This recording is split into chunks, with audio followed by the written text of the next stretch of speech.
No tak neviem, keď ma ten Bruno do toho Trebišova zatiaľ nepozval, asi si pôjdem zabehať, pretože cez víkend tam vypukne v tomto meste, v Trebišov športový ošiaľ. Už 8. krát sa tu bude konať charitatívna akcia Spoznaj Trebišov behom. Čo všetko na účastníkov čaká a ako sa môžete napríklad zapojiť aj vy? O tom sa teraz budeme rozprávať s našimi hostiami, ktorých sme vám pred chvíľočkou predstavili. Je u nás primátor mesta Marek Čižmár a organizátor tohto podujatia Michal Majcher. Páni, dobré ráno. Dobré ráno. Tak najprv si možno môžeme povedať, keď už sme hovorili, že to nie je prvý ročník, ale naopak 8. ročník. Už máte za sebou nejakú tú históriu. Aká je história tohto podujatia? Už veru, je to už 8. ročník. Je to už 8 rokov. Ani sa to nezdá, ale v podstate celý projekt vznikol v roku 2016, aj keď prvá akcia sa konala v roku 2017, alebo prvý ročník.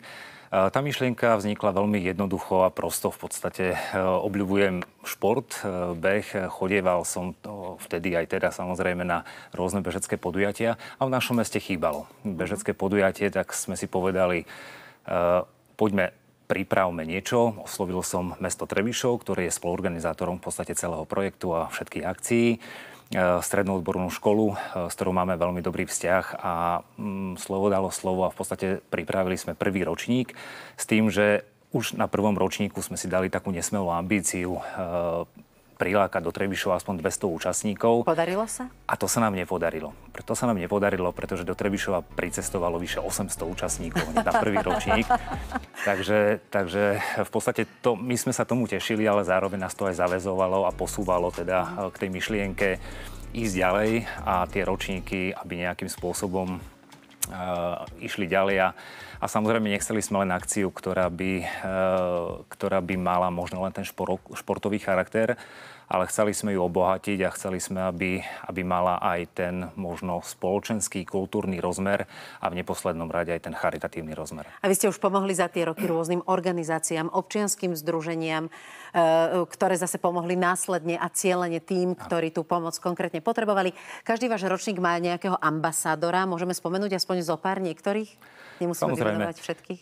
Chodí k nám už tradične, ale ani si nespomínam, na koľkých ročníkov bol pán primátor. Na 5. Možno na 4, na 5. Jožko Pribilinec so svojou rodinou.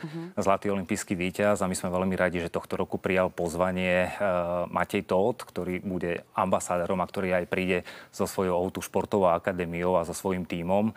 Takže my sme veľmi radi samozrejme, že prijal pozvanie a on okrem toho, že v podstate je ambasádorom, bude mať aj iné úlohy, okrem toho, že bude nejaká autogramiáda, beseda s Matejom Tóthom, budú prebiehať aj isté aktivity, testovanie pozornosti u detí, kde deti budú dostávať za to certifikáty a nejakú sladkú odmenu. Pán primátor, hovoriť o cieli a myšlienke je teda určite podstatné, aj keď už nám je trošku jasné, že ako je aj tohtoročný beh zameraný. No je zameraný na všetky generácie.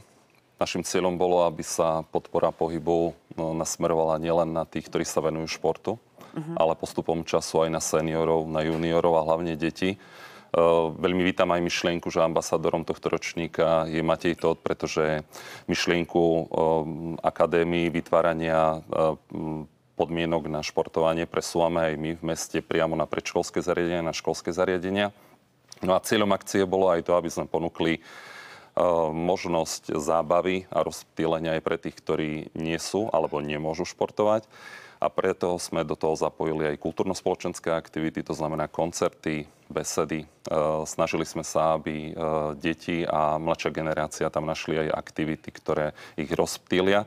A preto ten charakter tohto podujatia je už zameraný na široké spektrum činnosti, preto nedeľnejšie popoludne 2. júna je pozvánkou skutočne pre všetkých, nielen pre Trebišovčanov, ale aj pre ľudí zo širokého okolia. Krásne sa vám to spája aj s Medzinárodným dňom detí. Inak ešte doplníme, že nebude sa len behať, ale kto bude chcieť, môže ísť napríklad na prechádzku, alebo sa môže športovo zapojiť aj tým, že bude bicyklovať. A dokonca sa niekto môže pripojiť aj virtuálne. To mi prosím vysvetlite. Môže sa pripojiť virtuálne. Dneska je v podstate trendom behať kdekoľvek, na akomkoľvek mieste vo svete.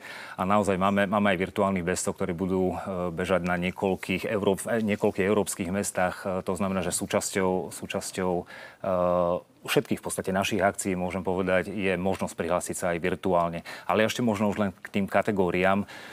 Máme v podstate pripravené rôznorodé kategórie, tak aby je to podujatie teda pre rodiny, aby si v podstate mohol vybrať úplne každý, a začíname od úplných lezúňov.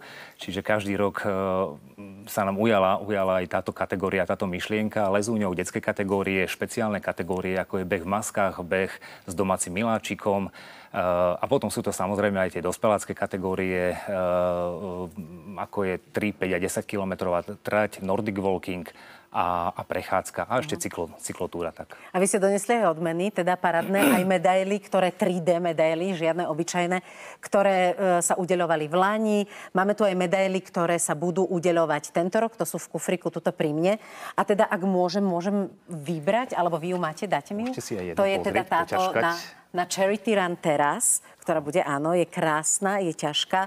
Vlastne jedna medaila z kufrika už bola darovaná, pretože jedno športovo-charitatívne podujatie už prebehlo. Ďalšie sa v Trebišove ešte budú chystať a budú prebiehať, ale my teraz hovoríme o tomto víkende. Spoznaj mesto Trebišov behom.